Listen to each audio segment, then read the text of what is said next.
Hoy se presenta el programa de buenas prácticas agropecuarias y mientras tanto sigue en danza ahí en la legislatura lo que es el tratamiento de esta nueva ley de agrotóxicos. Lo tenemos con nosotros a Rafael Colombo porque vienen organizaciones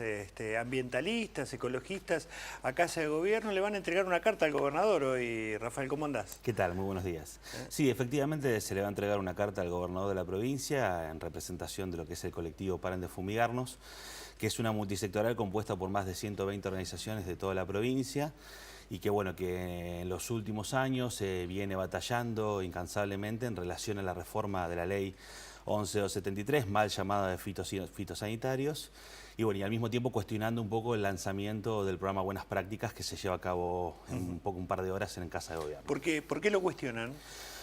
Por una premisa fundamental, porque entendemos que no pueden pensarse las buenas prácticas agrícolas en tanto y en cuanto las mismas estén basadas en la aplicación sistemática de venenos o herbicidas, que se estima en las últimas campañas agropecuarias que llegan a los 400 millones de litros aplicados sobre el campo y sobre las mismas personas de distintos pueblos fumigados del país y particularmente de Santa Fe.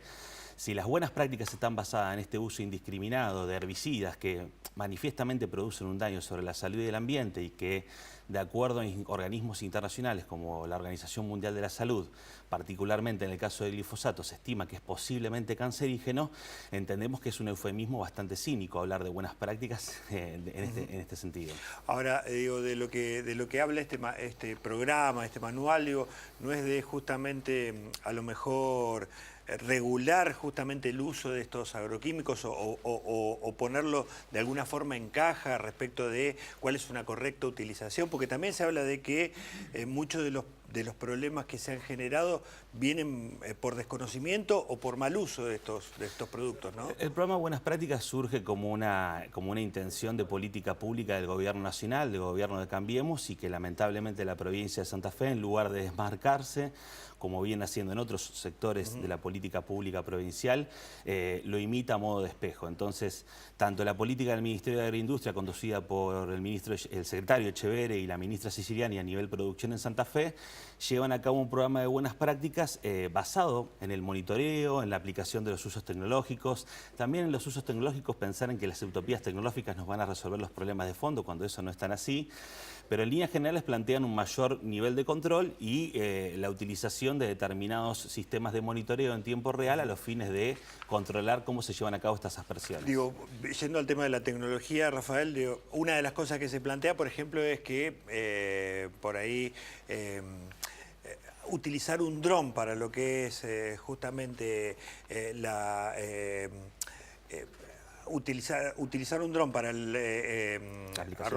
aplicar fitosanitarios en un campo, digamos, tiene mucho mayor precisión que, por ejemplo, hacerlo en un avión, ¿no? Eso, la verdad que tendríamos que estudiarlo más detenidamente. Nosotros entendemos que en el caso puntualmente de las aplicaciones aéreas, que el proyecto de la organización Paren de Fumigarnos y de Capibara, que es la organización a la que pertenezco, debería estar estrictamente prohibido desde el momento mismo en que se detectan niveles de glifosato y otros herbicidas en la Antártida. Es decir, no se puede controlar lo que se llama técnicamente como el drift o deriva, que es hacia dónde va a terminar finalmente por localizado. Por el viento, por determinadas características que hacen a la práctica de la fumigación. Entonces, la utilización de drones, que por otra parte es una tecnología que no está todavía decididamente regulada y que al mismo tiempo también trae problemas extremadamente complejos en relación al derecho de la intimidad de las personas, sin utilizarla o aplicarla o trasplantarla a este tipo de prácticas agropecuarias puede llegar a ser bastante problemático. Las aspersiones aéreas no sabemos dónde pueden llegar a terminar la aplicación de esos químicos. Y en el caso de las terrestres, el problema es efectivamente las distancias en relación a las principales poblaciones, a los establecimientos educativos, a los establecimientos deportivos. Está en juego, nosotros entendemos, el derecho a la salud de las personas por sobre el derecho a la producción. Y esto no es un invento nuestro, sino que la propia Corte Suprema de la provincia de Santa Fe, en Espidagro contra Comuna de Arequito, planteó que en la tensión entre el derecho a la producción y el derecho a la salud, prevalece el derecho a la salud. No podemos mercantilizar el derecho a la salud de las personas. Y el relato de los pueblos fumigados que nosotros recogemos en distintas localidades de la provincia, el caso Chapelet en Marcelino Escalada, el caso de Norma Cabrera en Cañada de Gómez, el caso de Facundo Viola aquí en Arroyos Leyes y muchas otras localidades, da cuenta de un relato extremadamente desgarrador donde a las personas y a sus propias casas, sus propias viviendas, los rocían literalmente con químicos. Entonces el problema no es tanto las buenas prácticas y la apelación a usos tecnológicos, el problema es que utilicemos los químicos de esta manera, los agrotóxicos de esta manera. Y al mismo tiempo el problema que ello tiene en relación a cómo producimos, porque nos quieren hacer creer que este modelo productivo es el único que existe, cuando en realidad el mismo día que la ministra Siciliani dice que el mundo utiliza agroquímicos, Alemania, la principal potencia política y económica de la Unión Europea, anuncia que abandona el uso del glifosato, la atracina y el 2,4-D y declara zonas liberadas para las fumigaciones. Es decir, no es verdad que el mundo usa agroquímicos, el mundo precisamente lo que está haciendo es desprenderse de la utilización de estos herbicidas porque generan consecuencias muy fuertes, muy serias para la salud, el medio ambiente y al mismo tiempo la producción de nuestros alimentos. No sé si te acordás vos, Coqui, pero hace poco la Agencia de Seguridad Alimentaria de la provincia emitió una serie de informes en el marco de una causa judicial tramitada en un juzgado federal de Rosario, en donde se detectaron niveles de agroquímicos por encima de los permitidos en las frutas y verduras que los santafesinos consumimos. Tenemos muchísimos casos de personas de pueblos, vecinos de pueblos fumigados que se han hecho análisis de sangre y se han encontrado altos niveles de glifosato. O sea, el problema es que nosotros estamos transfiriendo recursos dinerarios, millonarios, a los colegios agrónomos o a las entidades agropecuarias y al mismo tiempo tampoco ni siquiera tenemos una política de salud concreta para contener la salud, los efectos perversos de la aplicación de agrotóxicos sobre las personas. ¿Qué pasa en la legislatura en este momento con la modificación, ¿no? En este momento está en tratamiento el proyecto, acaba de ser girado a la Comisión de Asuntos Constitucionales, hubo un fuerte e intenso debate en una reunión plenaria de la Comisión de Ambiente y Agricultura, hubo una serie de consideraciones que tienen que ver con la tensión entre dos dictámenes que venían de la Comisión de Salud, uno de mayoría y uno de minoría. El de minoría está avalado por un grupo de legisladores heterogéneos que van desde el socialismo hasta el PRO y Cambiemos, y algunos sectores del radicalismo, y el de la minoría es un poco el reflejo del proyecto Paren de Fumigarnos, que lo firman los diputados del FRAI, Simuncini, Giustiniani, entre otros. Al mismo tiempo también hay una alternativa intermedia que propone el diputado Mascheroni, y bueno, la discusión un poco en líneas generales se concentra en relación a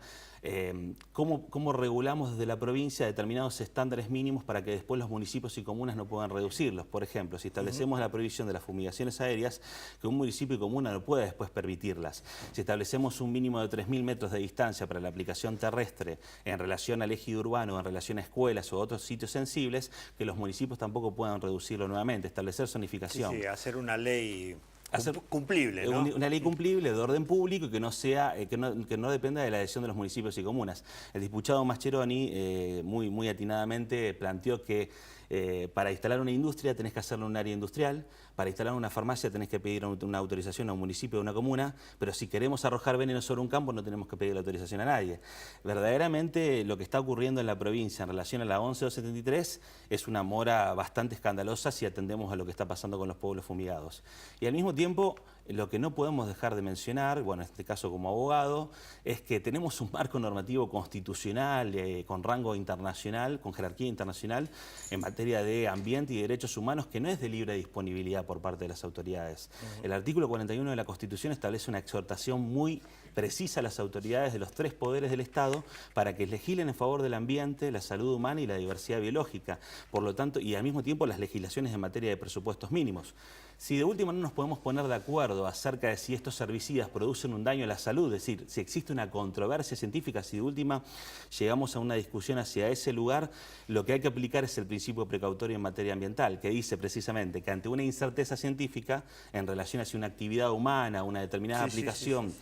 antrópica produce daño en el ambiente o en la salud, hay que estar ante el cese. Entonces creemos que tenemos sobrados argumentos en relación a eso y creemos que al mismo tiempo ya no tenemos que discutir sobre si el glifosato produce daño o es menos dañoso que la sal, como dijo también cínicamente Cormillot dijo en los coloquios de APRESID, sino que entendemos 800 estudios toxicológicos y epidemiológicos que dan cuenta de que estos herbicidas producen daños severos a la salud, desde afecciones respiratorias, malformaciones, abortos espontáneos y por supuesto la posibilidad de estar relacionado con el cáncer mismo. Entonces, que los legisladores y que los funcionarios y los ministros no discutan con nosotros, que en todo caso vayan a discutir con la Organización Mundial de la Salud, que es la que ha emitido ese dictamen. Bueno, hoy no se suspende por lluvia, van a llegar hasta Casa de Gobierno, le van a dar la carta en mano al gobernador o van a intentar darle desde la multisectorial Paren de Fumigarnos, ¿no? Así es, vamos a entregar la carta en mano y bueno, después continuaremos la lucha un poco en la legislatura. legislatura planteando que se reforme la ley y que, bueno, que finalmente se protejan a los pueblos fumigados que realmente la están pasando muy mal. Rafael, gracias por venir. Gracias a vos, buen día.